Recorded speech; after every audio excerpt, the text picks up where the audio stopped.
ભાજપના ગુંડાઓએ ખાસ કરીને ભાજપના ગૃહમંત્રી, રાજ્યના ગૃહમંત્રી હર્ષ સંઘવી અને ઉપરના નેતાઓની સીધી સૂચનાથી આ પ્રવીણભાઈ ઉપર હિચકારો અને પ્રાણઘાતક હુમલો કર્યો છે. નમસ્કાર મિત્રો, આજે બોટાદના સબીહા પ્રાઇવેટ હોસ્પિટલ ખાતે પ્રવીણભાઈ નામના કોળી સમાજના યુવાન ઉપર પ્રાણઘાતક અને હિચકારો હુમલો કરવામાં આવ્યો છે. આ હુમલો કરવાનું કારણ માત્ર ને માત્ર આ પ્રવીણભાઈ હમણાં જ ભૂતકાળમાં જે તાલુકા પંચાયત, જિલ્લા પંચાયતનું ઇલેક્શન ગયું, સ્થાનિક સ્વરાજનું ઇલેક્શન ગયું. આ સ્થાનિક સ્વરાજના ઇલેક્શનની અંદર ભારતીય જનતા પાર્ટીએ સામ દામ દંડ ભેદની નીતિ અપનાવી 700 કરતાં વધારે ઉમેદવારોને, વિરોધ પક્ષના 700 કરતાં વધારે ઉમેદવારોને કેન પ્રકારે સામ દામ દંડ ભેદની નીતિ, ડર, ભય, પોલીસ, દારૂડિયા, બુટલેગરો, માફિયાઓ, ગુંડાઓ, આ લોકોના ભયથી 700 કરતાં વધારે ફોર્મ પરત ખેંચાવ્યા. આ સિવાય જે લોકોએ અડીખમ રહીને, મક્કમ રહીને પોતે મેદાનમાં ઊભા રહી કોઈ પણ જાતના ડર, લોભ, લાલચ વગર ઇલેક્શન લડ્યા, એવા જ પ્રવીણભાઈ પોતાના તાલુકા પંચાયતના સીટ ઉપર લડી અને પોતે જીત્યા, 87 વોટથી જીત્યા. અને પરિણામે ભાજપના ગુંડાઓએ ખાસ કરીને ભાજપના ગૃહમંત્રી, રાજ્યના ગૃહમંત્રી હર્ષ સંઘવી અને ઉપરના નેતાઓની સીધી સૂચનાથી આ પ્રવીણભાઈ જે જીત્યા છે, તાલુકા પંચાયત જીત્યા છે, લોકોએ એને સમર્થન કર્યું છે, લોકોએ આશીર્વાદ આપ્યા છે, લોકોએ એને એક પ્રતિનિધિ તરીકે જીતાડ્યા છે. આ પ્રવીણભાઈ ઉપર હિચકારો અને પ્રાણઘાતક હુમલો કર્યો છે.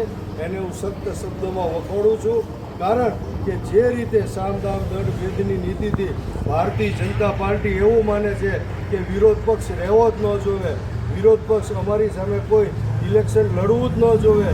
કારણ કે ભારતીય જનતા પાર્ટીને હવે ડર લાગી ગયો છે કે જે રીતે આમ આદમી પાર્ટીને ગુજરાતની જનતા આશીર્વાદ અને સમર્થન આપી રહી છે, એ રીતે એ જોતા ભારતીય જનતા પાર્ટીના નેતાઓ, ઉચ્ચ નેતાઓ પોલીસને સાથે રાખીને, બુટલેગરોને સાથે રાખીને, ગુંડાઓને સાથે રાખીને આવા પ્રમાણિક અને નિષ્ઠાવાન જે ચૂંટણી લોકોના વોટથી જીતેલા છે, આવા લોકોની ઉપર પ્રાણઘાતક હુમલા કરાવી અને એક ભયનો માહોલ ઊભો કરવા માગે છે.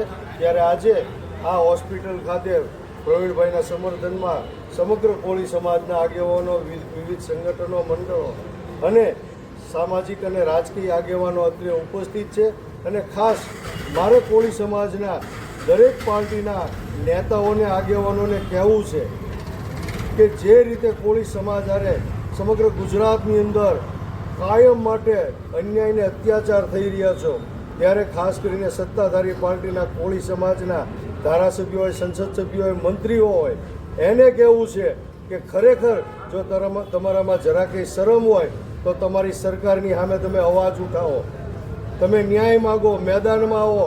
ક્યાં સુધી કોળી સમાજ અન્યાયને અત્યાચાર કરતો રહેશે? ખાલી ઇલેક્શન લડે. લોકશાહીમાં તમામ નાગરિકને, તમામ વ્યક્તિને ઇલેક્શન લડવાનો અધિકાર છે.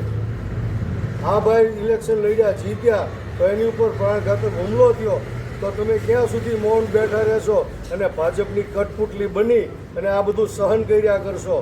તમે સત્તા ઉપર બેઠા છો, હવે તો તમે મૌન તોડો. હદ થઈ ગઈ છે.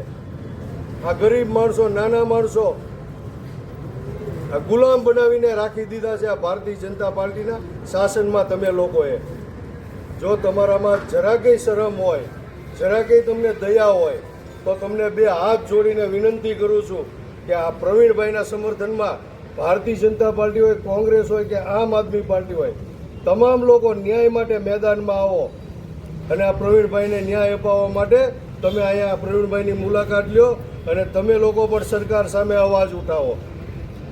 જય હિન્દ, જય ભારત, જય જય ગરવી ગુજરાત.